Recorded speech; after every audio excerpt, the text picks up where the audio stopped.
Và lợi dụng chung được Bluetooth để bật Bluetooth từ sắm vào dương mốt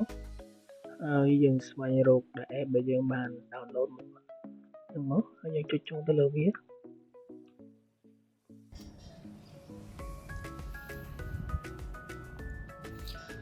bạn chẳng vì dương xong trong trăm về sẵn dương viên cần để cho các nông sản từ Bluetooth này vào đó chẳng phần này càng lớn như mình sẽ rỉa hay bị stop hit để thông cho môi video toàn là ca đấy hai nút chữ cử chỉ lại thầm đây bằng hai pin nơi phần đường viên pin tua sắp cho môi nó có cứ ta vì thầm mà nó thầm lâu nên nó full đi và thì bọn sẽ tôi cho môi là lập tập đại dương vua để tôi cho môi nó sẽ tập hiếp hay OS để tôi cho môi nó xem nào là bạn nhà cá hay nụ khí để tôi cho môi nó sắp biết bạn nhà cá thông báo dân khơi thành kháng cao nó cứ miền đặc biệt tại ID hay nụ chỉ chung một một em trong đại thế và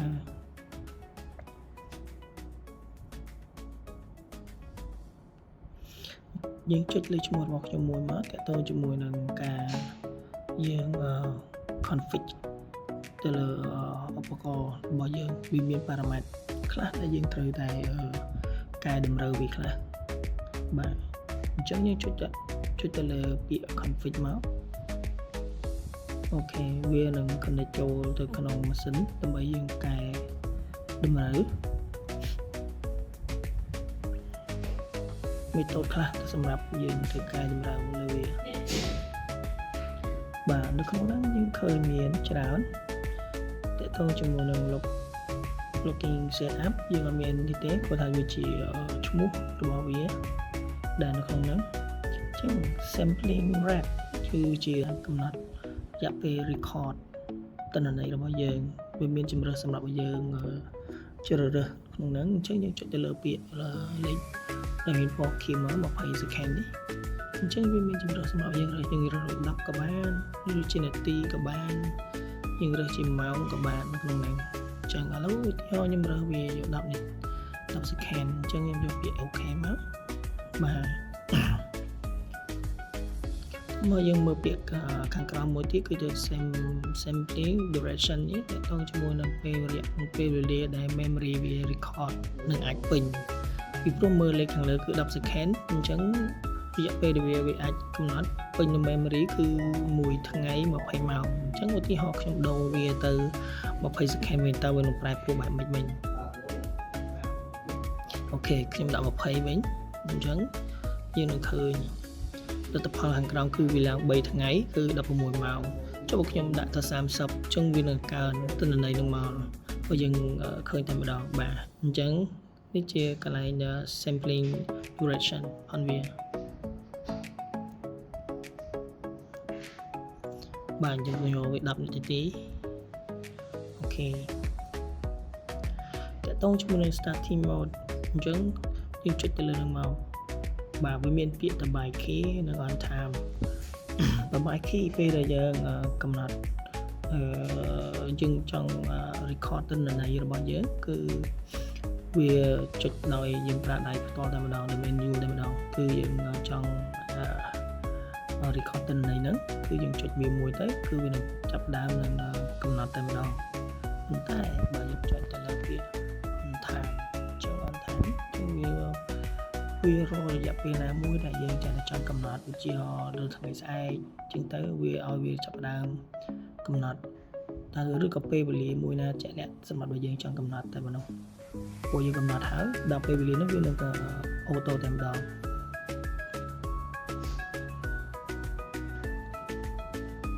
ខ្ញុំអត់យកទៅខ្ញុំ cancel វិញខ្ញុំយក on time វិញអូខេ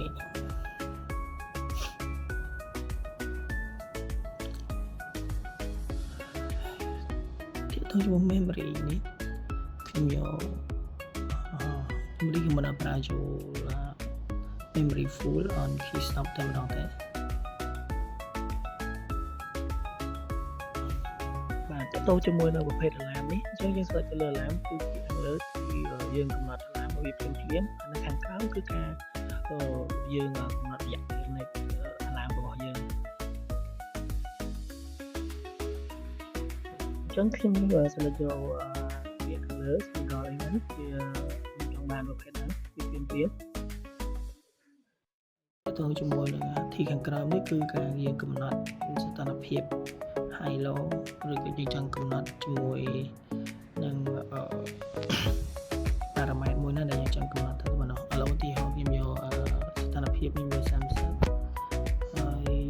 low របស់វាគឺយកត្រឹមតែ17ទេហើយសំណាំបញ្ញាកាសគឺខ្ញុំយក80ហើយ low របស់វាខ្ញុំយកត្រឹមតែ40ចុះហើយសម្ពាធបរិយាកាសខ្ញុំយក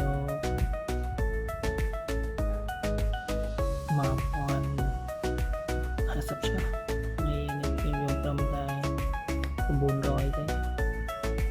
99ទេអូខេចុចទៅហើយតើតើយើងនឹងការដែលយើងចង់កំណត់ទៅលើវា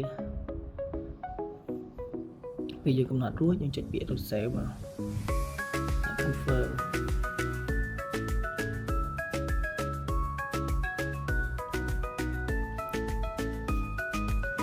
វាកំពុងតែកែតម្រូវចូលទៅក្នុងម៉ាស៊ីនរបស់យើង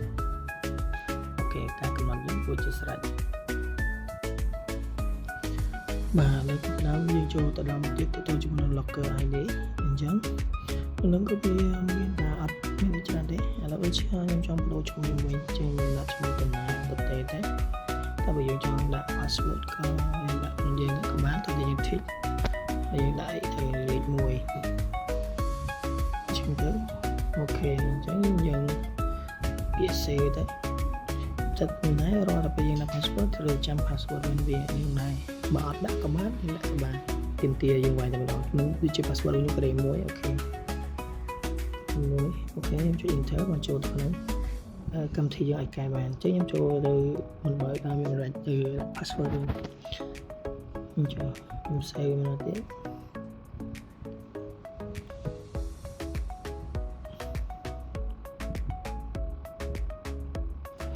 បាទខ្ញុំចុចចូលវាមានទាមទារ password តែម្ដងទេតើតើជាមួយនឹងហើយលេខឡើងនេះយើងអាចជ្រើសរើសຂະຫນាតបានវាជាຂະຫນាតរបស់សម្ពាធបរិយាកាសទេបើតែខ្ញុំរើសយកអង្សាសេតែខ្ញុំចុចប្រើហើយយើងរើសហើយចុចពាក្យ save បាទអូខេតើតើជាមួយនឹងការ start អញ្ចឹងដូចពីមុននេះយើងមានពីរជំរើសតើតើមួយជំរើសទី1គឺយើងដោយកំណត់ពេលវេលាហើយមួយទៀតយើងអត់កំណត់ពេលវេលាទេគឺចុចទៅវាចាប់ដើមកំណត់តែម្ដងជាងរំលងចាំវាទៅប្រហែលជាបាន 2-3 ចំណុចសិនចាំខ្ញុំនឹង stop វាហើយយើងវាមានការ download របស់វាហើយនឹងចូលមើលតន្ត្រីរបស់វា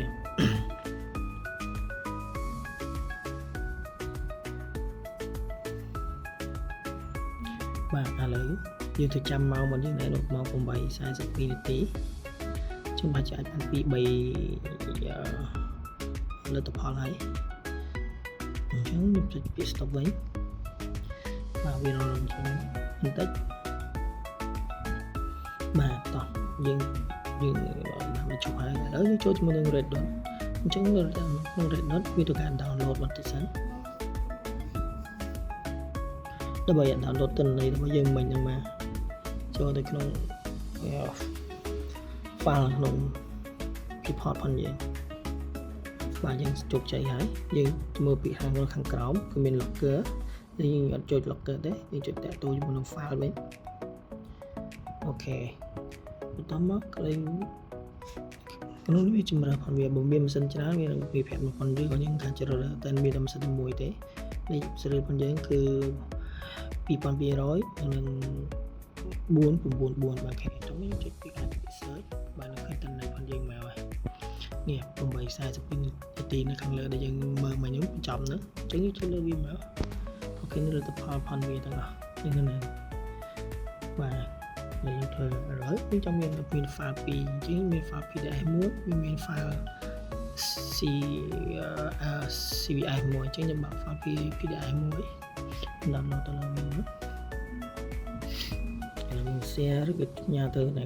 ក៏បាន print ក៏បានអីក៏បានអញ្ចឹងឥឡូវខ្ញុំផ្ញើ share ទៅឲ្យអ្នកម្នាក់ ខេឬយើងមានវិសាទូរស័ព្ទខ្ញុំមិនមាន file PDF ទេអញ្ចឹងខ្ញុំផ្ញើទៅនេះទៅបងរបស់ខ្ញុំទៅដល់អូខេហើយខ្ញុំបាក់ file នឹងទៅដល់អូខេទៅមើលចេញលទ្ធផលមកទៅដល់អូខេនោះមានលទ្ធផលព័ត៌មានមកហើយអូខេវាបង្ហាញលទ្ធផលនេះ status file នេះយើងបាន4ចំណុចដែរលទ្ធផលរបស់យើង